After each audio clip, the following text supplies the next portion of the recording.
Il y a 2 ans, j'ai vu les peintures de Roheri et j'ai admiré les montagnes pittoresques qu'il représentait. Mais je n'ai jamais pensé que je verrais la même chose dans la vraie vie.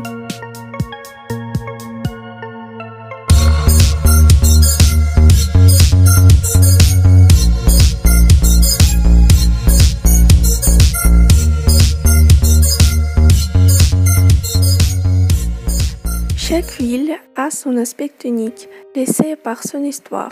Kızıl est capitale de Tuva, le centre géographique de l'Asie, une ville où le temps semble avoir ralenti son rythme.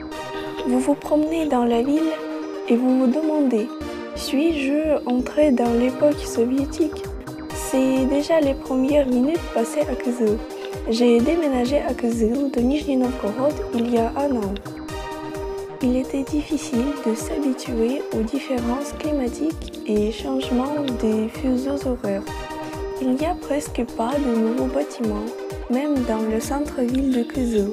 La chose la plus étonnante, c'est le confluent de grands et de petits initiés, et surtout le Mudoge. Toute visite de la ville commence par cette place près du Théâtre National. Place Arat, la place centrale de Kızıl, où se tiennent habituellement tous les grands événements. Sur la place est un complexe de fontaines, un groupe de 5 fontaines et un tambour de prière. La plupart des Tuvens professent le bouddhisme et croient qu'un seul tour de tambour affectera leur état d'esprit. Représentation graphique de la longévité hors une barrière, banque et balcon, à l'ombre de 3 extrémités recouvrées, tandis que l'influence bouddhiste se fait palpable. Leur culture, les locaux en sont fiers, et le Musée national du Tuva en est la preuve. Y sont exposées des reliques ancestrales et des œuvres d'art plus contemporaines, mais toujours inspirés par l'esprit des nomades, la liberté de la steppe et la sagesse des divinités. Centre de l'Asie.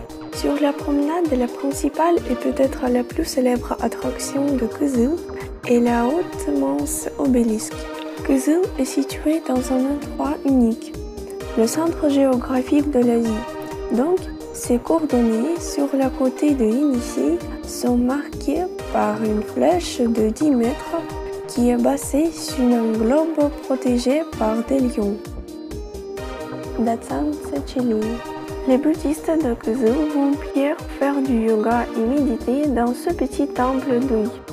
Le mot Datsan signifie la demeure de la compassion sans limite, qui est directement liée au concept du bouddhisme. Je vous ai donc parlé des principales attractions, mais permettez-moi aussi de parler des gens du coin. C'est très intéressant. Les Tuvens sont les gens qui habitent la terre de Tuva. Ils parlent leur propre langue tuvan. La religion est le bouddhisme ainsi que la foi traditionnelle chamanisme. Et un peu d'attention sur le climat. Le climat dans la région est extrêmement continental. Vous pouvez marcher en short jusqu'en octobre et ensuite vous ne pouvez vous passer d'un manteau de fourrure.